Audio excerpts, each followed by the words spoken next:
Hey, my name is Brian Britt. I'm a senior at West Anchorage High School in Alaska.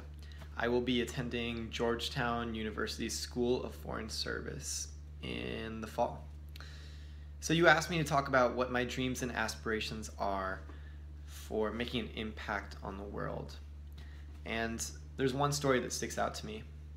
2 years ago, in the summer of 2015, I was hired by the National Park Service to document a marine debris cleanup in Kotzebue, Alaska. I'm a videographer, and so they hired me and a friend to fly all the way up to Kotzebue. It's this tiny little village of about, I want to say, 2,000 people, all the way up on the northwestern corner of Alaska. I would recommend that you look it up and see what I'm talking about. So we flew all the way out there and bunked down in the National Park Service housing. The next day, we were half of our group. There were about 20 of us total. Most of them were scientists. It was just me and a friend who were videographers. So half of the group got on a boat and we traveled all the way to Espenberg Sound, which is this tiny little strip of land just about 30 miles west of the village of Kotzebue. It juts out into Kotzebue Sound, which the Bering Sea is out there farther to the west. And so half of our group took a boat from Kotzebue and took it all the way over to Cape Espenberg. And they landed, but when they landed, the sea was too rough and the weather was getting too windy for the boat to come back.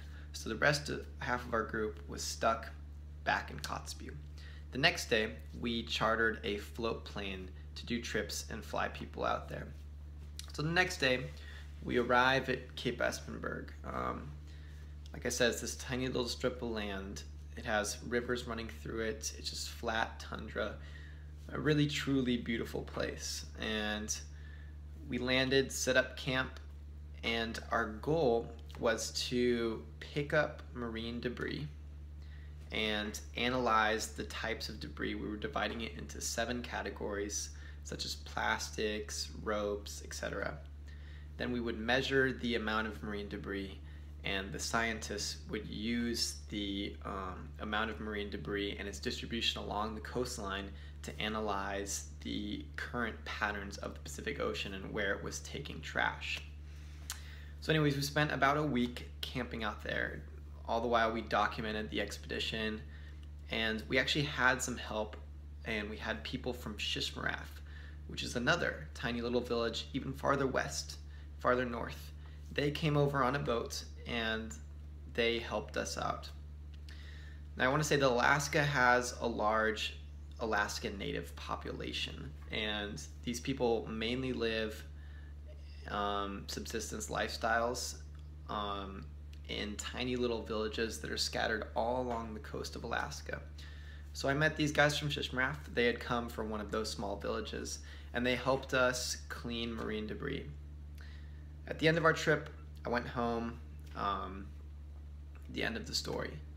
But the story picks up 1 year ago in 2016 when I picked up our local newspaper and I read that due to climate change, Shishmaref had to relocate their entire village farther up the coast because the water level was rising, and because their village was right on the water, in a period of a few years, the village would be underwater.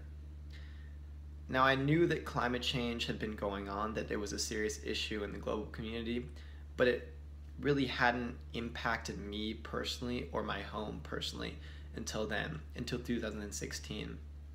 So I decided then that I wanted to fight for Alaskan Natives, and I wanted to help the Alaskan Natives in their battle to combat climate change and relocate when necessary into climate change.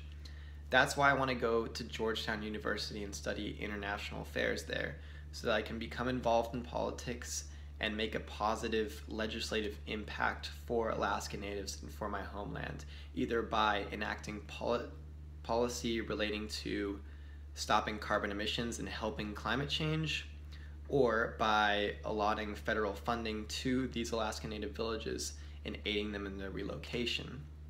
It's a tragedy that these villages have had to relocate in the first place, as much of their homeland is sacred land and is part of their heritage.